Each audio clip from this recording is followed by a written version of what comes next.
तारीफ योग्य काम कर रहे हैं।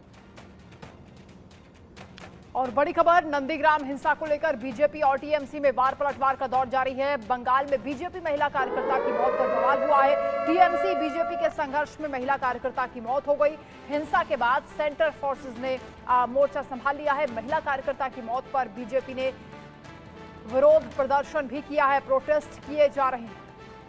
आगजनी और बवाल लगातार पश्चिम बंगाल में देखा जा रहा है। सियासी खून खराबे की घटना भी सामने आई है।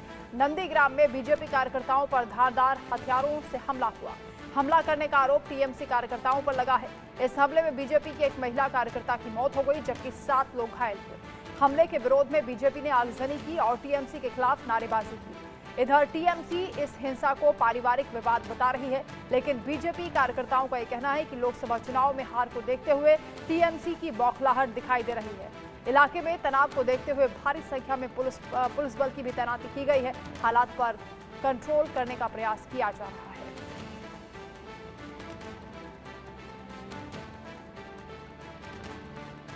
तो पश्चिम बंगाल के नंदीग्राम में एक बार फिर बवाल हुआ है, जहां आधी रात को बीजेपी कार्यकर्ताओं के घरों पर हमला किया गया और इस हमले में एक बीजेपी की महिला कार्यकर्ता की जान चली गई।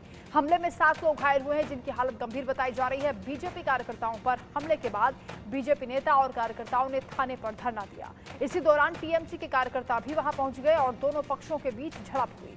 घरों को आग लगा दी गई और सड़कों पर भी आगजनी की गई। उपद्रवियों को खदेड़ने के लिए पुलिस ने लाठीचार्ज भी किया और केंद्रीय पुलिस बल के जवानों ने भी मार्च किया। लेकिन सवाल ये उठता है कि छठे चरण के चुनाव से ठीक पहले हिंसा किसके इशारे पर भड़की है। रिपोर्ट आप देखिए।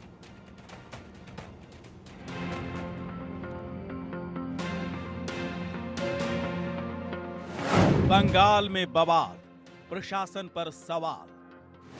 फिर सुलगा नंदीग्राम, किसने दिया अंजाम? महिला की हत्या पर मौन, नंदीग्राम हिंसा का जिम्मेदार कौन? घर धधक रहे हैं, टायर धधक रहे हैं, सुलग रही है चिंगारी, सुलग रहा है नंदीग्राम। चुनावों से पहले हिंसा हो रही है। आधी रात को गुंडे हमला कर रहे हैं, लोगों के घरों को राख के ढेर में तब्दील कर रहे हैं।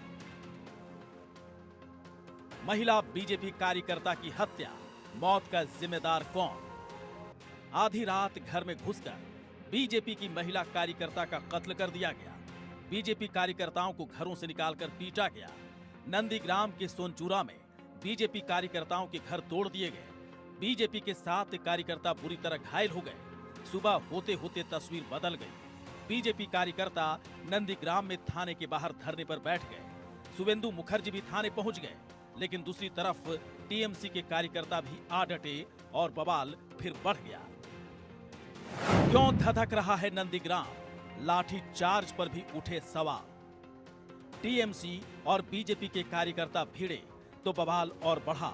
हालात खराब हुए तो पुलिस ने हाथों में लाठियां थाम ली और दौड़ा दौड़ा कर लोगों को पीटा गया। बीजेपी ने आरोप लगाया कि टीएमसी कार्यकर्ताओं को पुलिस ने हाथ तक नहीं लगाया और बीजेपी कार्यकर्ताओं को बुरी तरह से पीटा गया। नंदीग्राम के बवाल पर राजनीति, वोटिंग से पहले आरोप प्रत्यारोप। नंदीग्राम सुलगता रहा, नंदीग्राम उबलता रहा। हाथों में लाठियां लेकर सुरक्षा बल पैदल मार्च करते दिखे, लेकिन इस मार्च का कोई असर होता नहीं दिखा। बवाल बढ़ा तो राजनीति भी बढ़ी। बीजेपी और टीएमसी दोनों ने एक दूसरे पर हिंसा भड़काने का आरोप लगा दिया। देखिए, ये पूरी तरीके से टीएमसी की जालसाजी है, टीएमसी की करतूत है। वो चाहते हैं कि बंगाल में, नंदीग्राम में, तमलुक में भय का वातावरण बना रहे, जिससे जो वोटर्स है वो वोटर देने के लिए नहीं निकले। इससे टीएमसी को लाभ होगा, इसके लिए कोशिश है। मैं जनता से गुहार लगाता हूं कि आप टीएमसी के इस जो उनका जो षड्यंत्र है, इसमें मत पड़िए और डेमोक्रेसी को स्ट्रॉन्ग करने के लिए बहुत ज्यादा मात्रा में बाहर आइए, आके वोट दीजिए। बीजेपी पूरी ताकत से ममता बनर्जी के खिलाफ हमलावर हो गई। उत्तर भारत से लेकर पूर्वोत्तर भारत तक हर तरफ से टीएमसी को हिंसा फैलाने और बवाल बढ़ाने का जिम्मेदार ठहराया जाने लगा। पश्चिम बंगाल में जब भी चुनाव आते हैं, वहां बम बंदूक के धमाके शुरू हो जाते हैं। बैलेट के ऊपर बम और बंदूकें और बुलेट भारी पड़ती नजर आती है और महिलाओं के प्रति हिंसा अत्याचार ये ममता जी के राज में खुलकर देखने को मिल रहा है। एक के बाद दूसरी शर्मनाक घटना घटती है और एक महिला मुख्यमंत्री के होते हुए महिलाओं पर अत्याचार होता है। पिछला विधानसभा का चुनाव खत्म हुआ तो हजारों लोगों को पश्चिम बंगाल छोड़कर जाना पड़ा। कई महिलाओं के साथ अत्याचार, बलात्कार और उनकी हत्याओं का करने तक के काम हुए। क्या राजनीति ये इसीलिए करती है तृणमूल कांग्रेस? और पश्चिम बंगाल की सरकार पूरी तरह से विफल हुई है।